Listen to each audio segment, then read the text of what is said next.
जय श्री कृष्णा, राधे राधे। आज इस वीडियो में हम आपको सुनाने जा रहे हैं वैशाख मास महात्म्य का चौथा अध्याय। आरंभ करते हैं।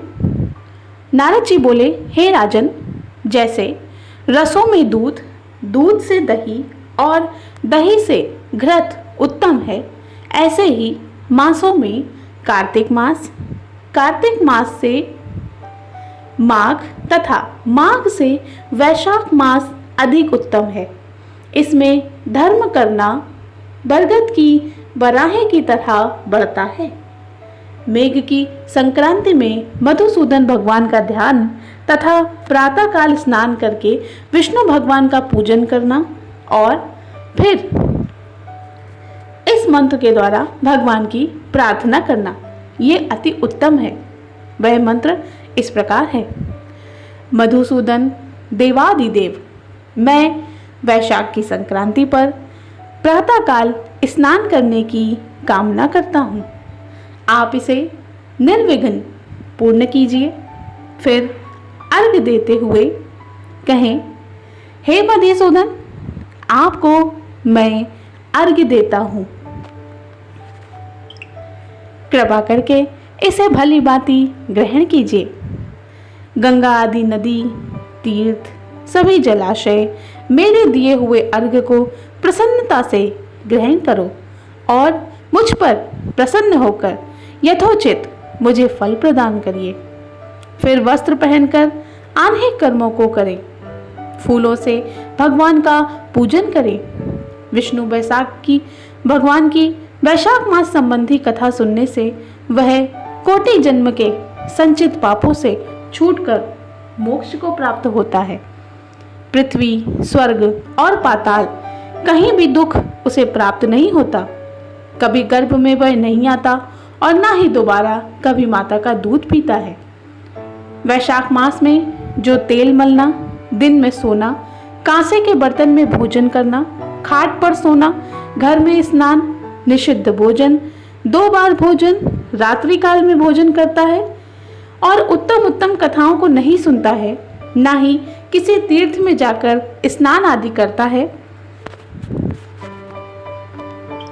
साथ ही साथ न वह दान देता है, तो वैसा व्यक्ति ऐसे आचरणों को करने वाला नरक में जाता है और चांडाल योनि को प्राप्त होता है। उसे कुत्ते की योनि 100 वर्षों तक की प्राप्त होती है। फिर गधे व खच्चर की योनि प्राप्त कर नरकगामी होता है। हजारों ब्राह्मणों की हत्या का पाप किसी तरह दूर हो जाता है, परंतु वैशाख मास में स्नान आदि ना करने से उसका पाप कभी भी दूर नहीं होता। वैशाख मास में नियम पूर्वक कमल के पत्तों पर भोजन करने से सभी पापों से निवृत्त होकर मनुष्य विष्णु लोक को प्राप्त होता है। वैशाख मास में दोपहर के समय मार्ग चलकर अपने घर पर आए हुए या थके हुए ब्राह्मण को सुंदर आसन देकर जो उनके चरणों को दबाता है और चरणोदक को अपने मस्तक पर छिड़कता है, उसके सभी बंधन कट जाते हैं। उसे गंगा आदि संपूर्ण तीर्थों में स्नान करने के बराबर फल निश्चय ही प्राप्त होता है। वैशाख मास में अन्नदान व जलदान ना करने से पाप और दुख कभी भी दूर नहीं होते। प्रातःकाल सूर्योदय होने पर सागर से मिलने वाली सप्त गंगा, जाह्नवी, वृद्ध गंगा, कालिंदी, सरस्वती, कावेरी, नर्मदा और वेणी, इनमें स्नान करके विष्णु भगवान के मन में मन लगाने से 7 जन्मों के संचित पाप शीघ्र ही नष्ट हो जाते हैं। वैशाख के महीने में बावड़ी में स्नान करने या घर से अलग अप्राकृत गौ के चरण के रखने की जगह के समान जल भरा हो तो उसमें भी स्नान करने से, हे राजन, बड़े से बड़े पाप पल भर में ही दूर हो जाते हैं। जो कोई धन संपन्न हो अथवा दरिद्र या पराधीन हो, उसे जो वस्तु मिल जाए वह वो ब्राह्मण को दान देना उचित होता है। कंदमूल, फल, शाक, नमक, गुड़, बेर, पत्र, जल और छाछ जो वस्तु दान की जाएगी अपरिवर्तित होती जाएगी। दान ना करने से दरिद्रता आती है, दरिद्री होने से पाप किया जाता है, पाप करने से नरक मिलता है। इसलिए सुख की इच्छा करने वाले को दान अवश्य करना चाहिए।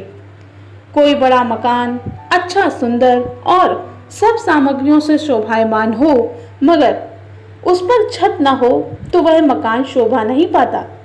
जैसे दया न होने पर सभी गुण वृथा हैं, जैसे उत्तम शाक के बिना नमक के स्वादिष्ट नहीं लगता, जैसे कोई कुरूपवती स्त्री श्रृंगार होने पर भी सुंदर नहीं लगती, ऐसे ही वैशाख मास में जो धर्म कर्म या स्नान आदि नहीं करता है, उसका सारा किया कराया व्यर्थ ही जाता है। वैशाख मास में तीर्थ यात्रा, जप, यज्ञ, ज्ञान, दान और होम आदि का फल भी अधिक होता है और साथ ही साथ शीघ्र अर्थात तुरंत फलदायी होता है। मधुसूदन भगवान इसके देव हैं। जिसने किसी प्रकार भी वैशाख मास में मधुसूदन भगवान का पूजन नहीं किया, वह मूढ़ बुद्धि सूकर की योनि को पाता है। जो तुलसी दल से वैशाख मास में मधुसूदन भगवान की पूजा करता है, वह सार्वभौम राजा होकर कोटि जन्म तक अनेकों सुख भोगता है और फिर अपने करोड़ों कुलों को लेकर विष्णु भगवान की सायुज्य मुक्ति को पाता है। इति श्री वैशाख मास महात्म चौथा अध्याय समाप्त। बोलिए विष्णु भगवान की जय। हे भगवान विष्णु, आपके ये वैशाख मास की कथा को सुनने वाले, बोलने वाले और हुकारा भरने वालों पर अपनी कृपा सदैव ही बनाए रखना।